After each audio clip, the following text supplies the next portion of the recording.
Hey, Philip, welcome to the podcast. How are you doing today? I'm good, Ryan. Thanks for having me on your show. I am really excited to talk to you today. So, we are going to dive right into it here. So, can you talk to me about your background and how you got into creative? Sure.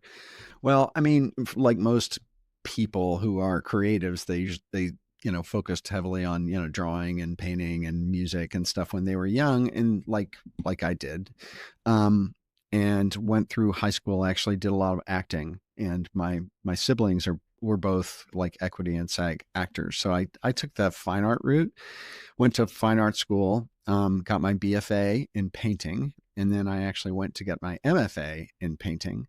And so that's where I actually have my formal education, is in the fine arts. And I thought over time that I was going to be a teacher. I sold my work in galleries, etc., and did a lot of portrait commissions and whatnot, and thought I was going to be a teacher. But I found that teaching was a very, very difficult, at the time, very difficult field to break into. You would get like a 9-month sabbatical replacement in South Dakota, and then you'd be out of work. And so that didn't really work out. And so I finally did get one teaching gig in the south of France at the Lacoste School of Art, teaching photography. And I took that gig. And when I wasn't teaching, I actually spent all my time in the printmaking studio and was doing a ton of monotypes. And when I came back to the States, I moved to New York City, and I thought I gotta do something. So I decided to start putting these monotypes on T-shirts, and I walked the entire island of Manhattan with my little sample case. This is pre-internet days, and trying to sell my T-shirts to little boutiques and gift shops and stuff like that. I also did a lot of street fairs, and I eventually decided to close that business because I was like hemorrhaging money. And I went to work for one of my competitors as a graphic designer. I used to see them at street fairs and they were doing crazy business. And so I approached the owner and I'm like, hey, I'd love to work for you guys. And so I was hired as a graphic designer right at the dawn of the computer age, and started doing t-shirt design for a little, they were a little $5 million company down in Dumbo, Brooklyn. And within a couple of years, I was managing other people. And then I started to realize that managing other designers was a lot like teaching. And I had that kind of teaching vibe in me, I guess. And I really enjoyed it. I stayed with that t-shirt company for about 5 years. I eventually moved to another larger licensing company, and then joined Old Navy right when they were starting off as a senior designer, and then worked with them for about 11 years and worked my way up to the VP of graphic design for product, and overseeing CAD textile design and color and trend, and was managing at one point about 65 people. So that was a rocket ship ride, because Old Navy was at the time the most successful retail industry, operation in history. They hit $1 billion in sales in under 5 years. And so it was an amazing kind of corporation and environment to grow up in Gap Inc. And then I was laid off after 11 years, and I made the jump over to the agency side, and got a job with a CPG agency that did a lot of work with big Fortune 100 clients in San Francisco, and then learned brand strategy and branding and design, but for from the agency side to the client side. And then I made a jump over to Landor Associates as an ECD and worked with another host of Fortune 100 companies. Eventually made the jump from there over to the client side again, working as a VP of design for PepsiCo. And then after a little time with PepsiCo, I had like a major burnout, and just walked away from probably the biggest role in my career. And at that time, I was in my mid 50s, and I kind of realized that I wasn't going to be able to get another senior creative role, because there's, in that, it's very ageist in the design industry. If you don't know that, And your listeners should. that's one of my big fears. Yeah, we could talk about that. And so I had to go out on my own, and and we can talk about that part of it. But that's the short and long of the career at the beginning, anyway. So that's a great story, and it's really interesting. And going back to when you're creating your own graphics and street fairs and that type of thing, did you think that that would somehow lead you into the corporate world doing that type of work? No, I had no idea.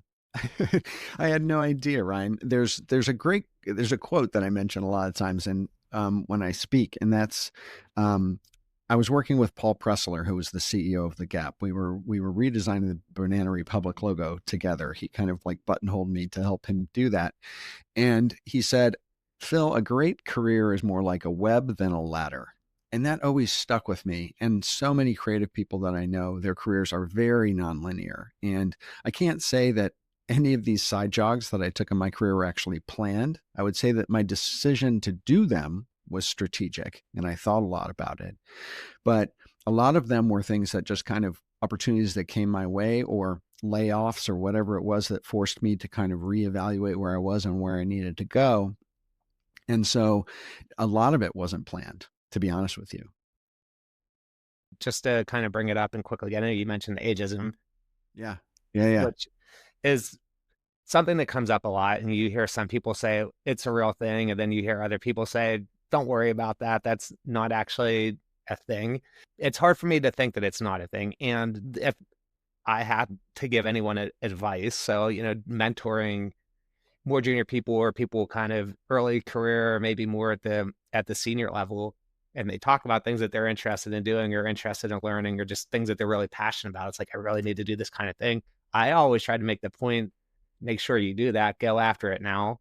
Don't know that that's something you want to do and sit on it until you're a little bit later in your career, because then it is absolutely too late. And just I always kind of found it's one of the, one way to help kind of encourage people to understand where you want to go and to do it early, because once it gets later in your career, it becomes incredibly hard. Yeah, it does. The AIGA, the American Institute of Graphic Arts, does a major survey of the design employment, employee or designer industry every 5 years or so. And they did the last study came out in the early 2000s. No, take it back. It was like 2019 or something like that. It was about 5 or 6 years ago. Anyway, there was this one graph, there's one chart in there that just kind of blew my head off. And it was the age of working designers in the industry today. And from about 50 years old to 65 years old, that was a total of like 8% of the working designers. And when you looked at the age of working designers at 55, it basically falls off a cliff.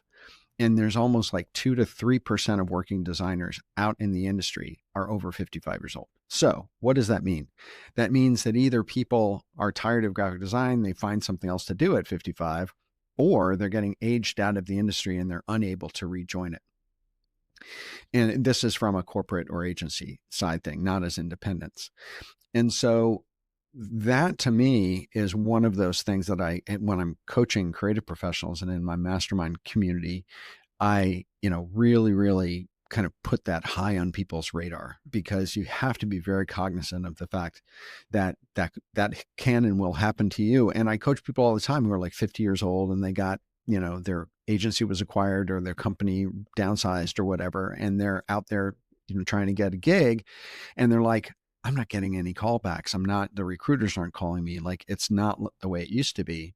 And that's a very hard wake up call to have and to get hit with.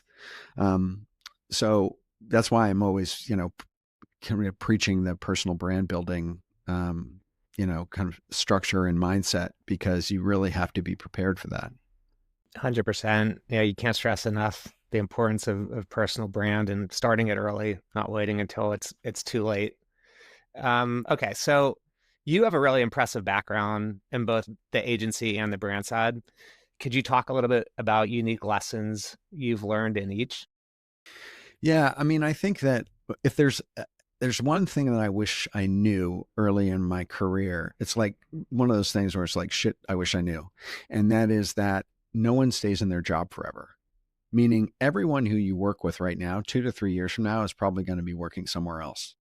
And when you're suddenly out of work, those are the people who are going to get your resume or your portfolio onto the desk of the hiring manager at some other company.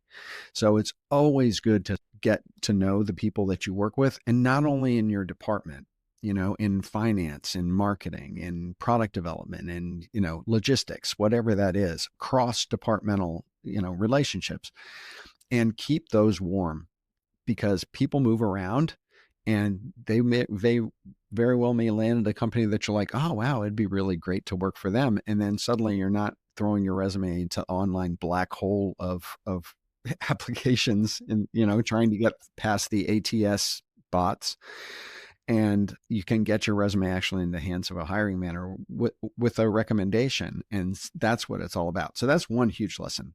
Keep in contact with the people that you work with. Number two, I would say one of the things that I wish that I knew, and I learned this when I started managing people, which is that if you want to get ahead, you want to come to the table with solutions and not problems. Or if you come to the table with a problem, come to the table with a proposed solution at the same time, because that shows initiative and leadership and motivation. And, that's one of those things that really separates, people who are followers or kind of who have a tendency to see barriers rather than paths forward. And when you're looking to advance your career, those are the sorts of people that they promote. There's one other thing that I would highly recommend, and that is that I read this study recently that said 80% of your chances of promotion in your job are based not on your skills, not on the product that you produce, not on the kind of core competency that you have. It's based on your exposure to upper management. So it's not that you're good at your job, it's who sees you being good at your job. And so that's another thing. It's like whenever you got the opportunity to do something, maybe you're asked to like put together a keynote presentation for a CEO for their presentation to the board of directors, or anything that's going to give you some sort of visibility to upper management, take it, do it. The answer is always yes. And then figure it out. And then there's one other thing I would just throw out there, Ryan, that I think is really good. And because I coach a lot of very senior executives, the higher you get in your career, the more imposter syndrome can manifest itself in you. And you can feel like, I don't know what I'm doing. And this goes for anyone who's super junior getting out of school, who feels like they don't know what they're doing, or very senior people who feel like suddenly that they don't know what they're doing. The thing you got to realize is that no one ever knows what they're doing. Everyone is just showing up and taking their knowledge and doing the absolute best that they can. And don't let your feelings of insecurity stop you from trying or starting anything new. A lot of amazing pieces of advice there. I want to ask before we dig deeper into the challenges and advice piece of it, spending time on, you have great experience on both the brand side and agency side. Have there been any unique lessons or anything you've learned which you would say, okay, this is really unique to agency, or this is something that I've really picked up in brand that I didn't get from agency? Asking because it's one of those things that comes up. I know a lot of people who have just spent their career in product and others in agency. Some people go back and forth. And it seems like each of them have very unique lessons or skills that you develop working in those different environments. They do. And when I'm coaching people, I highly recommend that they try to get experiences on both sides of that street. And mine wasn't really intentional, but what happened as I started to do those two things and go from, client side to agency side and then back again a couple times, I realized that the knowledge and experience that I gained on the brand side, when I went to the agency side, that was highly, highly valued, meaning my understanding of how to navigate a complex corporate environment was gold to the agency people, because they had no idea how companies really worked, or how decisions were really made, or how you get in the door of the people who are actually going to say yes to you when you're pitching. And same thing on the other way, is that when you're on the agency side, you can get experience working with a lot of different clients and a lot of different industries, and you get a much broader scope view of how business works, how branding is done, how design is done, how marketing is done, but through different lenses of different industries, different companies, different scales of companies. And when you go to the corporate side, that sort of breadth of experience is super, super valuable as well. So I counsel people to kind of get experiences on both sides of the street, because no matter what side of the street you're on, they really value what you're doing when you get back. So when I jumped from big corporate, I mean, big global agency side back to when I was a VP of PepsiCo, I came back to the corporate side and I said, hey, I've been operating on the global agency side for a decade. I know how these agencies work. I have a ton of connections. I can vet the agencies that are the best agencies to work with PepsiCo, and I know how they work. I know how to like get the best work out of them and not have them drag things on or charge us too much money or all that sort of stuff. So all the experience I'd had on the agency side really, really was highly valued when I went to the client side. So getting experiences on both sides of the street, I think is really, really important and will do nothing but advance your career. Cool. And I have another question for you. Then we're going to jump into the reflective piece of it. You've talked about coaching. Could you just talk a little bit about how you got interested in coaching, and then too where people can find you? Yeah, sure. The funny thing is, like I said at the beginning, I found that managing designers and managing creatives was a lot like teaching, because I think very analytically. I have good EQ, skills, communication skills. I I find it fun and interesting to motivate people and to mentor them to get the best work out of them. So I was kind of doing it from the very beginning, as soon as I had like two designers who were working with me. And as my teams got larger and larger, I realized how much how good I was at it. I hate to, toot my own horn, but I was, and how much I really, really loved it and enjoyed it. And I really love being that person that I needed early in my career that I didn't have. Because I learned everything I learned on the job. And the mentors that I had in my life were ones that were so massively instrumental in helping me learn what I needed to know and to advance through my career as I advanced. And so I want to be that person to as many people as I can possibly be. And so I did that, when I was working both sides of the street, like I said before. But then when I went off on my own and started my own consultancy and working with my own clients, I started to develop content. So I started a YouTube channel, which was my primary content source. And then a few years later, a podcast. And when I was putting out all that content, I was doing that initially just to get clients. I wanted branding clients and design clients. But what happened was I started to gather this group of creative professionals who were following my content to learn what I knew. And so I started to get coaching inquiries, and I took on a couple mentees who I've been mentoring for years and years. And I really, really enjoyed, coaching people. And then I started, I launched a brand strategy course, a very intro level brand strategy course. And that again was like teaching. And I taught that course live 3 times and then put it up, as evergreen video. And so teaching's always been in my blood, and I've just found different ways to kind of let that come to life throughout my career. Very cool. I love that. I'm going to jump ahead to some reflective questions. I think some of this you've already touched on a little bit, but I'm going to ask again. And even if it's summing some of it up, I think you've brought up a lot of just really great things already. But what are some key lessons you've learned throughout your career? I think one of the ones that has made my career possible is constant learning, is that I've always realized that I don't know enough. Maybe that's the like, no one knows what they're doing piece of it, was that, as I said, I learned a lot of what I learned actually on the job. And so being very open to constantly learning is important. I think finding a mentor in one way or shape, whether it's someone you work with, a skip manager or something like that, is good, or one who's walked the road that you want to go down before, and find some sort of a mentor to get that sort of perspective, and also, leverage their network and their resources and their historical knowledge to make all of those jumps and barriers much easier to get over and through. And then I would also say one of the things that I've really enjoyed in my life is looking at trends. And I learned trend hunting and forecasting when I was in the fashion industry, and that really helped me throughout all of my agency work as well. And I started doing trend videos, graphic design trend videos on YouTube, which proved to be incredibly popular. And one of the things that I love about trend is that it's so linked to sociology and cultural movements.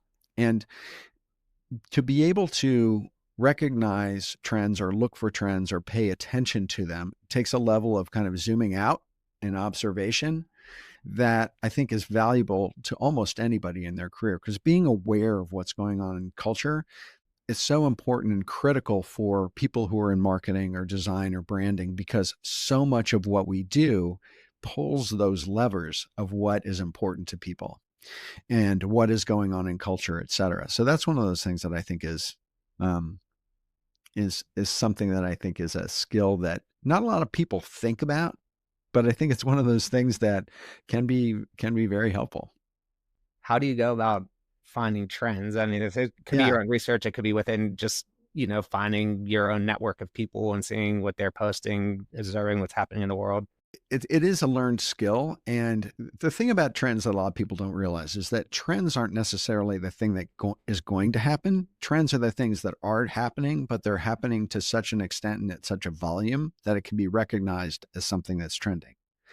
So that's the mistake a lot of people make, is like, I'm somehow Nostradamus and deciding what's going to happen in 9, 10 months from now. It's not the truth. What it really is kind of paying attention as you go through your life, and as all of the content and information that comes our way through all of the different sorts of media that there are, and just having your antenna up all the time that, oh, I'm seeing this thing. I saw this somewhere else. And then once it starts to register, you start to see it in a whole lot of different places. Or you may see something that's, you used to see all the time, and then you're not really seeing it anymore, and it's kind of falling out of favor or out of fashion. That sort of spidey sense is something that you nurture and you get better at over time. What are some of the bigger challenges you faced in your career, and how did you overcome those challenges? I mean, I think that a lot of the challenges that happened, one of them at the beginning was just making the decision to go from being a fine artist to moving into what I saw as commercial art, which, when you're a fine artist, is like saying you're going to work for Satan. But what I realized when I did that was that actually there was a tremendous amount of stuff to do there, and fun to have there, and stuff to learn there. And it also made me, it gave me the sort of life and lifestyle that I wanted and needed to have. A lot of the challenges that I experienced in my career were things that happened to me. And one of them was, the financial downturn. One of them was the tech downturn in I don't even remember what year it was, like the mid 2000s. When you're on the agency side and there's massive financial turns that happen, people just get laid off. There's, clients dry up the money and no one's spending, and you lay people off, and you end up on the street by no fault of your own. Same thing happened when I was at Old Navy. I was there for 11 years. I mean, I had a very successful, I was obviously doing my job very well. I had 65 people under me, right? But then McKinsey came in and they decided to reorg the product development process, and they like dropped the entire department, or the structure of the way the department was that I was managing.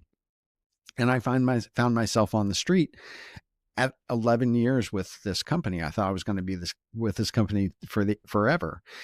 And I had to kind of seriously refigure out like what it was I was doing, what I was interested in, what I was curious about, and take the skills that I'd had and leverage them in some different way in a different place in the industry. Because one of the things, Ryan, that happened to me was that the role that I had at Old Navy, at the level that I had it, existed almost nowhere else in the industry. Most fashion companies weren't organized that way. Most product companies weren't organized that way. And I was like shit out of luck when I hit the street. And so I had to just like take inventory of like, what is all this stuff I know, and where can I transport this and use it in a way that can be really valuable to someone. And that's where I figured out that, oh, let's make the jump over the agency side. And I really think that what I've learned from working in this giant corporation for so long, they need to know this and they could use this. And it worked. Like, I went into this agency that had 80% of its business with a single client. And they knew that that was massively bad exposure, right? Because if that client decided to walk away, they were, SOL. And so I went in there and our primary purpose was to pitch and win other Fortune 100 clients. And that's what we did. And within like 2 years, we had, we brought the percentage of business from that one single client who had 80% down to like 40%. So there was all that exposure was gone. And so that was what I had learned and known in corporate, I was able to leverage in a very profitable way for this other agency. It's a great lesson in being able to look back and understand what have I done and what have I learned along the way and how could I leverage that for something new. And I think sometimes that is easier said than done. Yeah, it is. And I'm old. I'm in my mid 60s, and so I've got more perspective than many people do, and that's the reason I, come on shows like yours, Ryan, so people who are coming up and going through this stuff can hear a little bit of the perspective. And that's what it's hard to see it when you're in it. But then as you get a little farther down the road, you can start to evaluate kind of like what happened 5 and 10 years ago, and figure out what was valuable and what wasn't. I would have definitely guessed younger than what you just said, by the way. Thank you. I never usually divulge it. Can you share an instance where a setback or failure turned into a hidden opportunity? Oh yeah. I mean, and I talked about it when I got laid off from Old Navy. I mean, I had stock options. I had it was a lucrative gig. What can I say?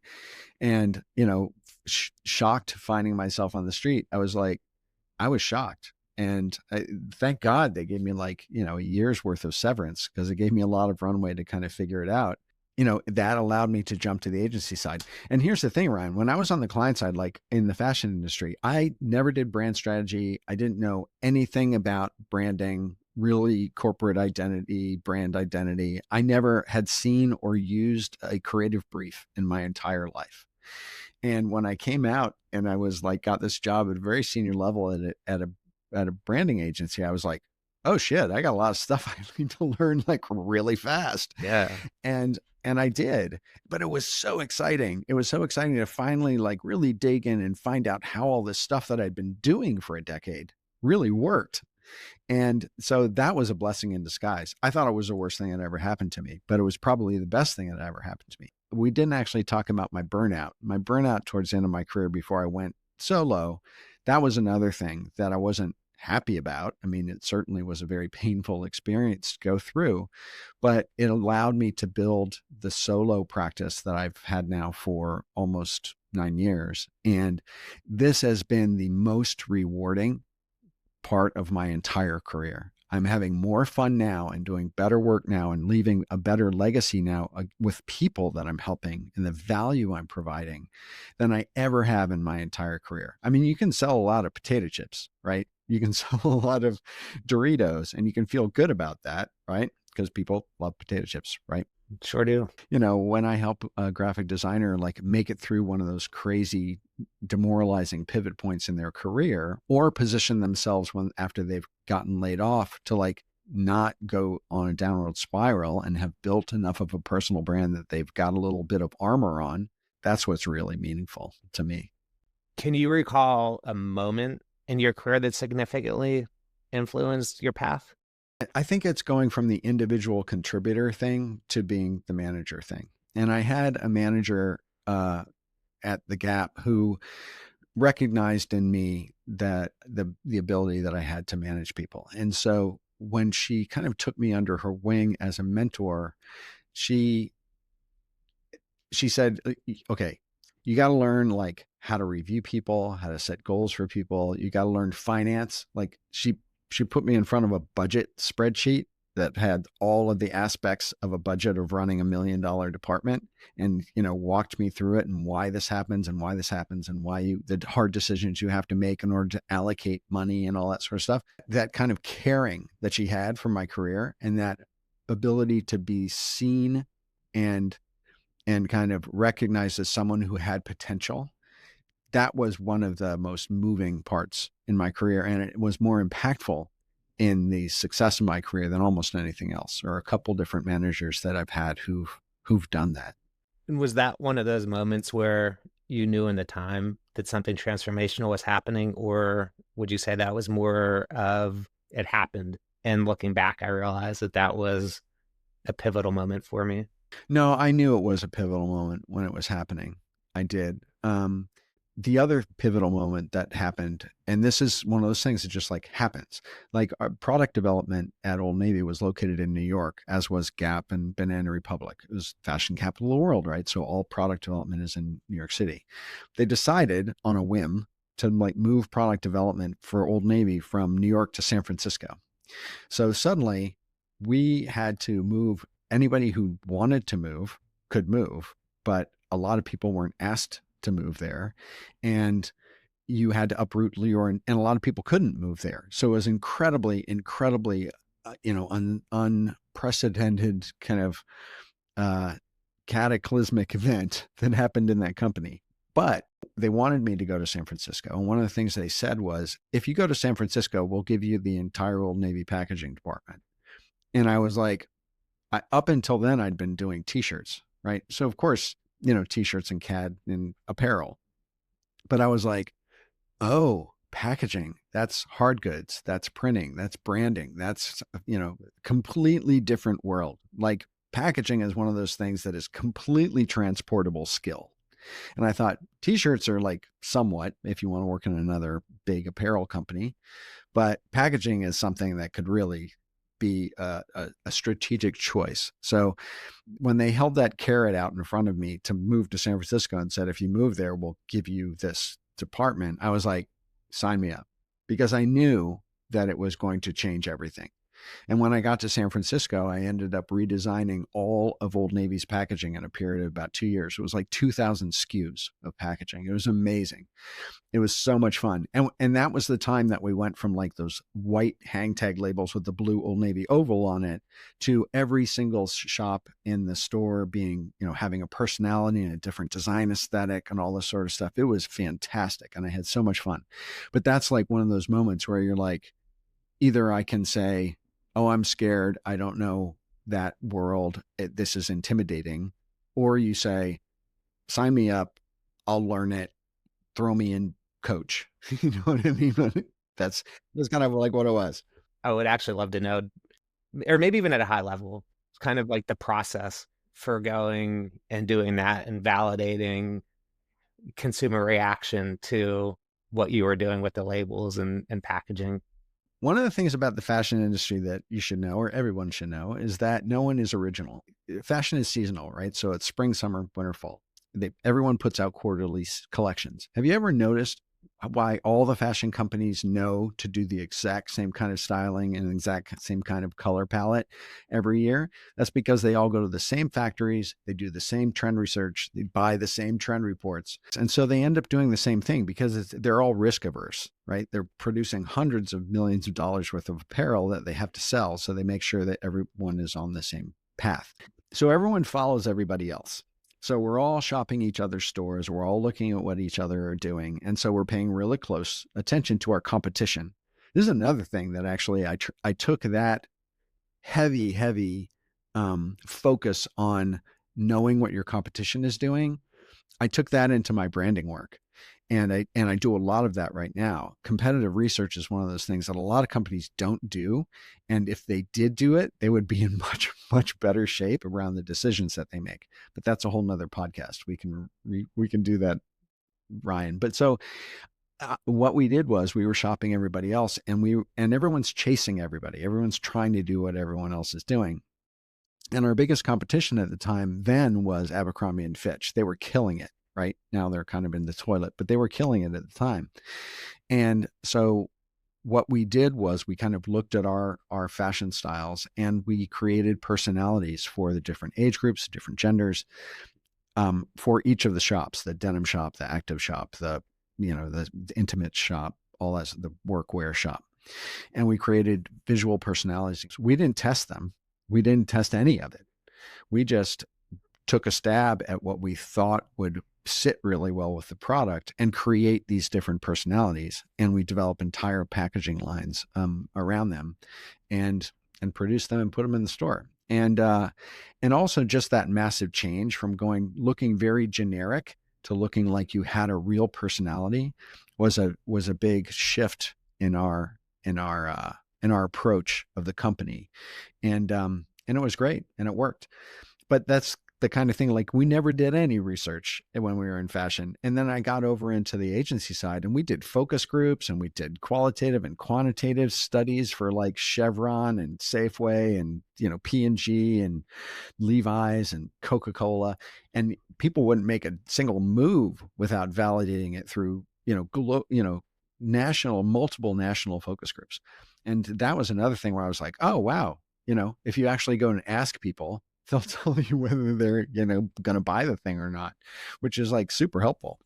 I mean, in a large sense, I think that defines something you see a lot in design and certainly in the product space that I think people try to shy away from or not talk about. Everybody looks at what their competitors are doing or what's, what you see out there that you really like, and you capture that and use it as a starting point and then figure out how you can improve and make it better. There's this model out there called the Kano model, which is really about, taking a look at features that you have in a product and determining where you should continue to make an investment or not. And one of the most interesting things about that model always said that when you find something that's delightful, when you kind of find that piece of innovation or whatever it might be, in 6 months' time or whatever it might be, your competitors are going to start doing it. And then all of a sudden it just becomes like a line of performance. And eventually that piece will just become a basic expectation that you're just expected to have. But it all starts because you see what other people are doing.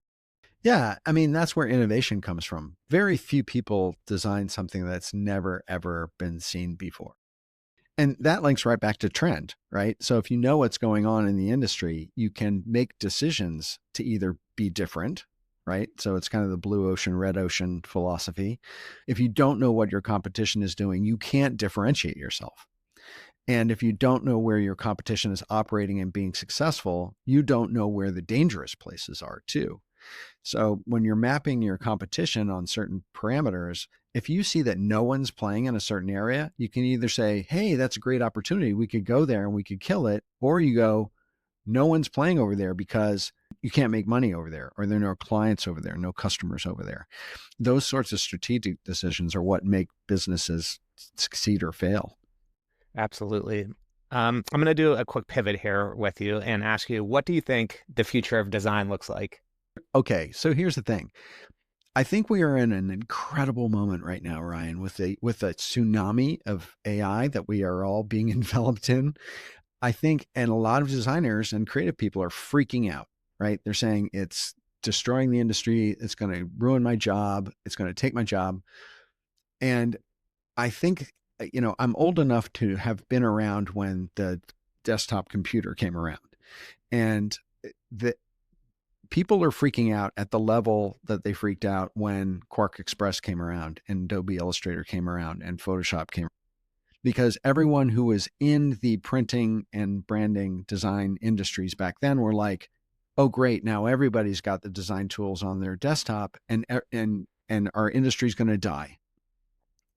But what happened was is people start playing with those things and then they suddenly realize this is a lot harder than it looks.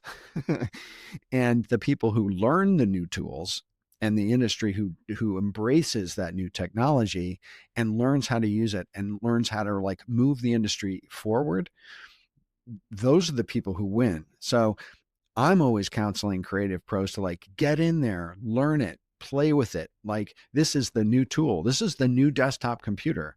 This is the new Adobe Photoshop or Illustrator. This is what's going to take you to the next level. It's a tool that if you learn how to master it, there's no telling where we could go.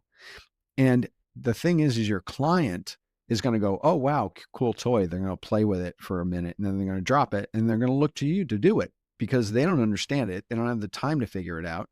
And you're the expert at it. So get to be an expert at it because you're going to be the one who's going to be doing it and advising your clients about how this could help their business. Say would be the most important takeaway from your career journey that you would want others to know about?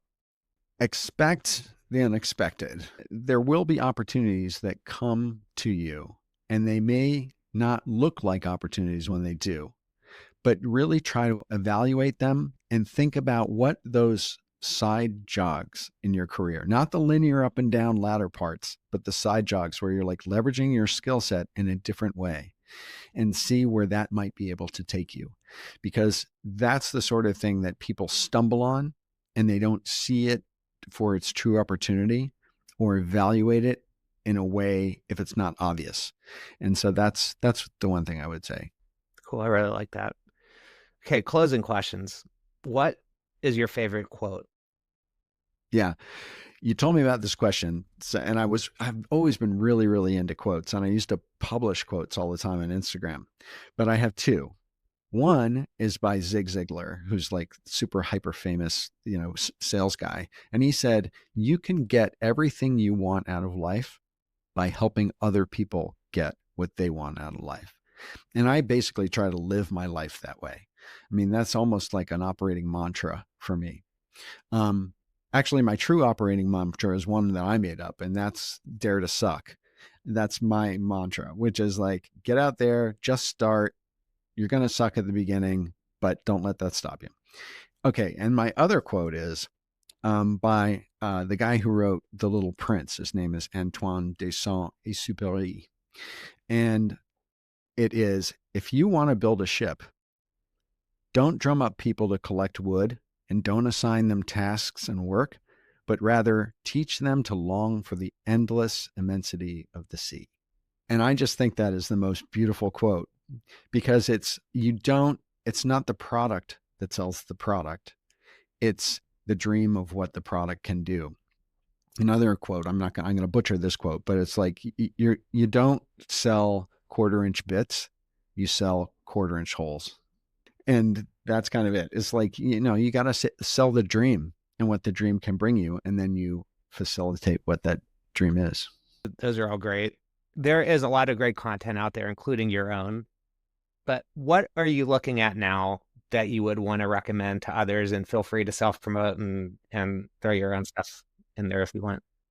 The funny thing is, Ryan, I'm just going to be completely honest about this. I spend so much time creating content that I actually don't consume that much. The one thing I am consuming for inspiration these days is I'm moving to upstate New York, and we've just buying a new house, and I've always absolutely loved mid-century modern design aesthetics. And so we're going into a very blank slate in a somewhat mid-century modern-ish house, and we're going to kind of embrace that love of that design aesthetic. So I've been like completely enveloped in Pinterest right now. And I'm like making all these mid-century modern furniture boards and artwork boards and stuff like that. Pinterest is absolutely amazing. Now, the one caveat I'm going to say to everybody out there is that AI is destroying Pinterest, because like everything on Pinterest these days looks like it's generated by AI. There's a tremendous stuff out there. You just have to hunt and pack a little bit more than you used to. But in terms of content and inspiration, Pinterest has always been a huge source for me for design, for trend, and also just for inspiration if I'm stuck. Nice. That's great. I agree. Pinterest can be very cool. And finally, where can people find you? Yeah. If anyone, I have a YouTube channel. It's under my name, Philip VanDusen. My website, philipvandusen.com, has links to everything that I do. The one little freebie I want to offer your listeners, though, is a free download, and it's called the Personal Brand Wheel. It's essentially a tool, a proprietary tool that I've developed to help people get their head around developing a personal brand. So it looks a lot like a tool called the Life Wheel. It's a very visual tool. It's very easily kind of approachable. And you can go to philipvandusen.com/PBW for Personal Brand Wheel, philipvandusen.com/PBW, and download this tool. It's got instructions, and it helps you kind of really get your head around all the moving parts of what it takes to develop a personal brand. And any creative person who's listening to this, I would highly recommend that you start and dig in and dare to suck with that, because it's going to be your career life insurance. I'm going to grab it. I'm going to pass it on to my team. So I'm glad that you mentioned that. And Thank you so much for taking the time to do this today. I think there was so many good insights and nuggets of information you dropped, and I can't wait to get this episode out there. Thanks for having me on the show, Ryan. I really appreciate it. That's it for today's episode. Let's keep the conversation going. Drop a comment with your thoughts, like this episode if it resonated with you, and share it with someone who might benefit. And don't forget to follow so you never miss an episode. Thanks for being part of this journey with us. Until next time.